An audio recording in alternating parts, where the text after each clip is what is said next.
I wrote this letter on the early morning of Saturday, July 4, 1846, and it is posted to President James K. Polk, Washington, D.C. Mr. President, this is Henry David Thoreau, on the shores of Walden Pond, Concord, Massachusetts. Sir, you may remember in my last 2 posts to your office that I have returned to living a Spartan lifestyle. During this past year of devoted self-reflection, I have become a naturalist.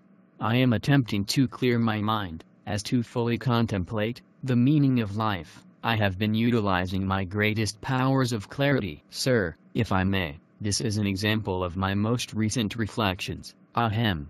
Ahem. As a single footstep will not make a path on the earth, so a single thought will not make a pathway in the mind. To make a deep physical path, we walk again and again. To make a deep mental path, we must think over and over the kind of thoughts we wish to dominate our lives. You know, Mr. President. Whoa doggy, it ain't been easy, but, sir, you are invited to visit my cabin. I have an extra chair, that makes 2 chairs total. I am currently constructing a 3rd chair, as I have had many visitors to my cabin in the wilderness. I am celebrating our country's birthday today, in my usual quiet, peaceful and thoughtful manner. I hope that the issues concerning our country are not weighing so heavily upon your mind that you do not have time for deep reflection. Sir, one must meditate or the mind will grow weak, and it will eventually run away from itself. Tonight, I am about to visit one of my neighbors who is known around here as the Wilderness Man. He lives in a cave by himself and I have never known him to speak. For all I know, he may be deaf and dumb.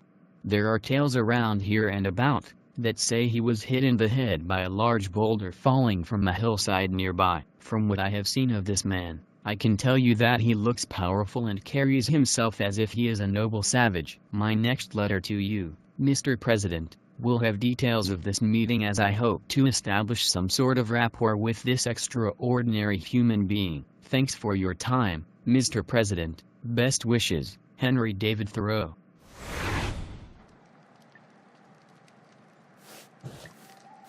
Nice to finally meet you, face to face.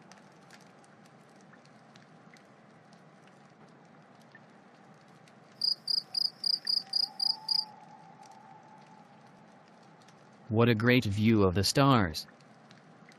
It's really cold tonight. It's been pretty cold this summer, especially in the evenings. It's July 4th, the birthday of our country. We haven't even been around for 100 years yet.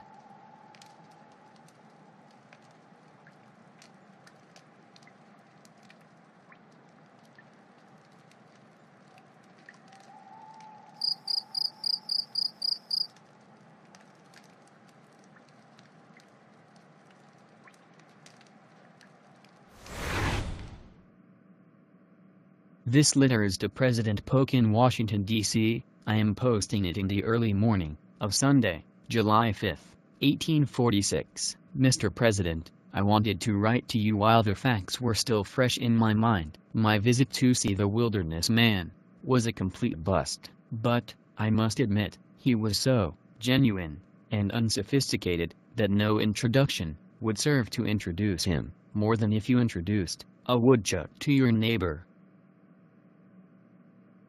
I knocked on the door of my neighbor and I think there wasn't anybody home.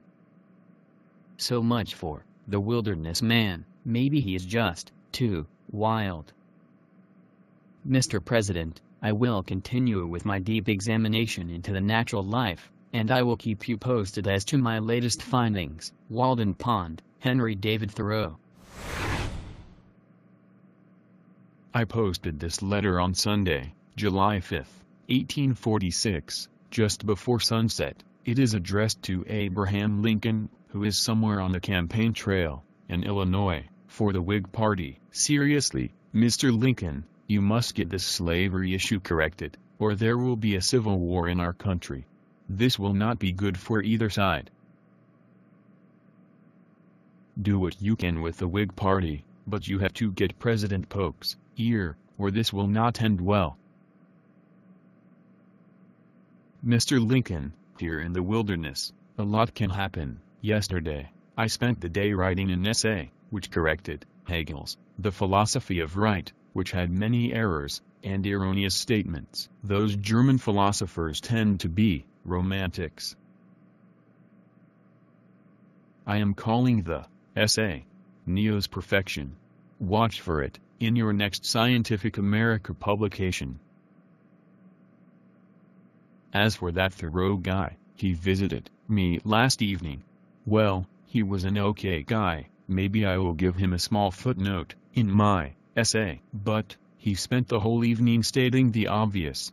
He didn't seem like a man who possesses a great intellect. Mr. Lincoln, I will continue to reserve my energy and powers of observation for events that are more productive and meaningful.